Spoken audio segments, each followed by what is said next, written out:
What's going on, guys? So we are back here behind the 2021 Coachman Brookstone fifth wheel that we have.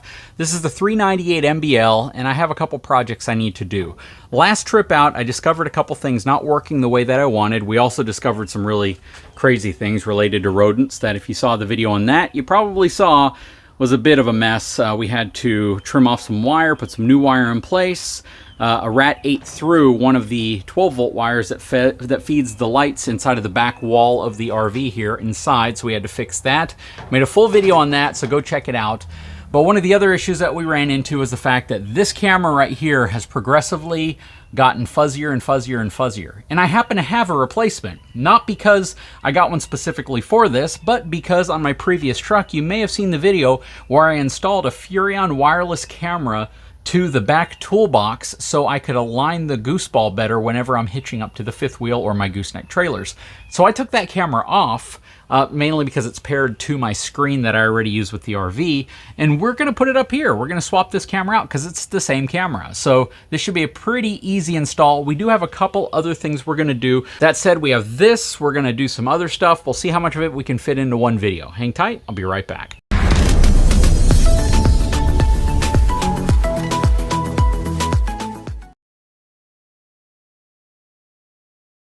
Okay, so here is the camera I'll be putting up. Again, this is the one that was mounted to the back side of my toolbox looking into the bed of my truck so I could align the trailer ball up. I'll be doing something a little different this time. Well, actually no, I'm going to be doing something exactly the same as my previous truck.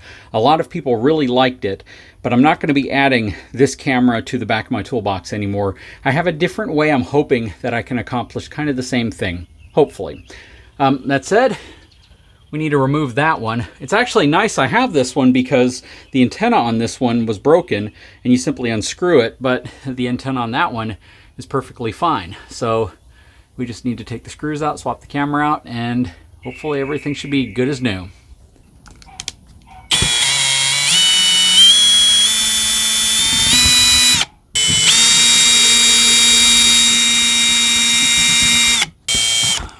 Okay, so this is pretty dang simple. We're just going to unplug this connection right here. If you don't know, the way these are wired is it's simply wired to your center clearance light right there. So whenever it's prepped for a backup camera, that's all they do. So whenever you're driving down the road, you turn your clearance lights on and you are good to go. There we go. We're plugged in. Just have to swap the antenna over and get this thing remounted. Okay, old camera off, new camera on, or at least newer camera on. I guess less weathered camera on. But yeah, that was very, very easy. Took all of maybe 15 minutes to complete. Really simple upgrade. The reason why I prefer this camera over virtually any of the other ones, I've tested a lot of them. I've tested all sorts of different brands from a wireless perspective, and the Furrion is the only one that's able to reach to the truck consistently without constantly losing signal. It does occasionally when I'm driving down the interstate, but for the most part it stays on, which I like. Now, again, the camera went out, so, or at least it was getting really, really hard to see. It progressively got fuzzier and fuzzier and fuzzier. I cleaned the lens off and that didn't seem to help, so obviously dirt and debris has gotten behind the actual outer lens into the inner lens, and it's been causing it to have issues. That said, this should work really well. Let's get to the truck so we can pair the two together and see how well it works. Here's the old one. You can actually see the dirt and debris that's behind that lens. And that's probably why the picture is so fuzzy looking. But, yep, not going to be using that anymore. Wonder what that is. That's interesting. Yeah, but overall the camera's still in pretty good shape. There's probably a chance I could have opened it up and cleaned out that lens, but you know, I already had one, so I figured go ahead and install that. Okay, so a lot of you probably never saw this thing because not a heck of a lot of people are tuning into the concession trailer rebuild project, but I introduced this really cool Ranger Mutt trailer light tester. Got this off of Amazon. It's about $200, depending on what configuration you get. But what's cool about this is you can test your 7-way connector, your turn signals, your brakes, all of that stuff from the convenience of a box like this, so you don't have to move your vehicle. In here, you simply can go to tail lights, left lights, brake lights, turn signal, electric brakes, 12-volt auxiliary, as well as your backup lights. So you can test all of that stuff off of this box, which is really, really cool. What I'm going to be doing today is actually utilizing that with my Furrion monitor here to test the camera. Okay, so what I need to do is I need to connect my 7-way right here. Okay, so I have that plugged in. I'm going to plug this into the 12-volt outlet on the side. Just turn that on. Okay, now I'm going to turn on my tail lights, and that should give me signal. There you go. So I got one camera on.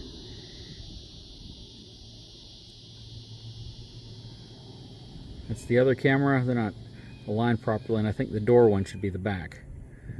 There we are. It's all working again. Don't know if you can see it because it is really, really bright outside. Let's see if I can turn that up.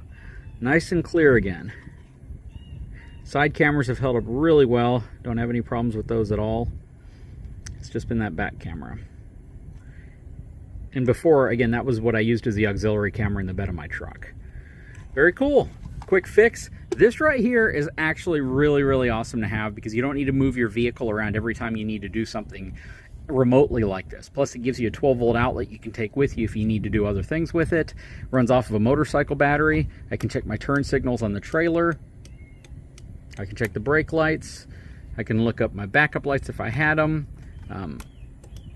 It even has a signal relay in it too to actually mimic turn signals.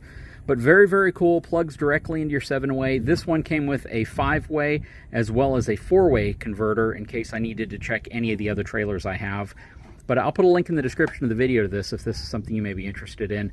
I absolutely love it. It comes in super handy, and it's definitely something that you can use to test things like this. You know, it's just great to have something really compact so you're not always moving the vehicle around. If you're at a campground, your spouse may actually have your tow vehicle, and if that's the case, you may need to be able to work on your RV when you don't have your tow vehicle to plug into, and that's where this really comes in handy. Anyways, guys, let's move on to the next part of this project. So the next project is going to be super simple. So if you have TPMS on your RV, tire pressure monitoring systems, you may have a booster, you may have a system that is permanently wired to your battery, and you want to be able to turn it on or off so it's not causing a parasitic draw off of your battery. Now these things pull very, very little amperage, very little current. So being able to wire this the way that I want to wire it's going to be really simple. I'm simply going to add this on-off switch right here to the positive wires going to both of my TPMS systems. I have a tire minder system that's hardwired as well as the tire link system from Lippert. I'm going to have one path coming in and two paths going out. Those things pull very, very, very little current, so this should be more than enough to be able to handle that current once we get it in place. Okay, so you may see these wires right here and right here. That's actually for the tire minder system, and the tire link system's right here, and the wires are simply ran down right here. So all I'm going to do is attach a switch that I'm going to connect to the side of my generator box right here that lets me turn those systems on and off. And all I'm doing is using a 1 to 2-way splitter and then a simple quick connection right here to connect to the main power lead coming into both of them. There's already a fuse in place that is down here near the battery, so I don't need to add any more of those. I'm going to cut my main power wire.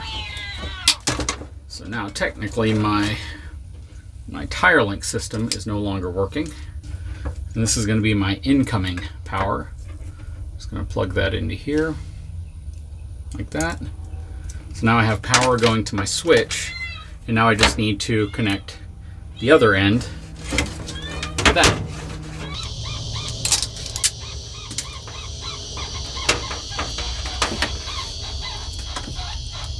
This is simply a pass-through, so all it's doing is breaking the connection and then reestablishing the connection whenever I initiate the switch. So I don't know if you can see it up there. When I press the button, the status light should turn on. There it goes. Status light is on, and it is flashing. So now all I need to do is get my other wire, which is right up here.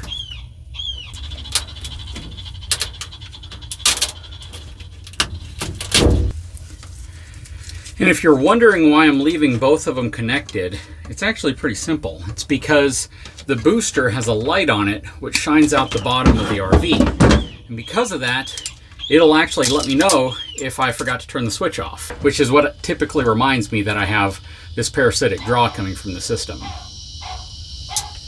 All right, so we have both wires going in. This one's feeding to the tire minder system. This one's feeding to the tire link system. Let's go under the RV to see if the light's on. I don't know if you can see that, but the light is currently on. So if I grab the switch,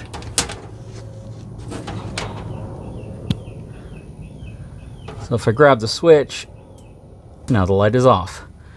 So again, this is going to give me some really good flexibility, and I'm simply going to mount it. Well, this is a waterproof switch, so I could actually run it to the outside of the RV and mount it somewhere, but you know what? I don't think there's any reason why I shouldn't mount it just like to the side of the generator box right here. So I'm going to get some alcohol, I'm going to wipe that off, and I'm going to attach this. And I'll wrap the video up because this is pretty self-explanatory at this point. Anyways, guys, I sure hope you enjoyed this video. Knocked out 2 important projects. Again, if you haven't had a chance, please take a moment, subscribe to the channel, give me a thumbs up. We'll talk to you again very soon.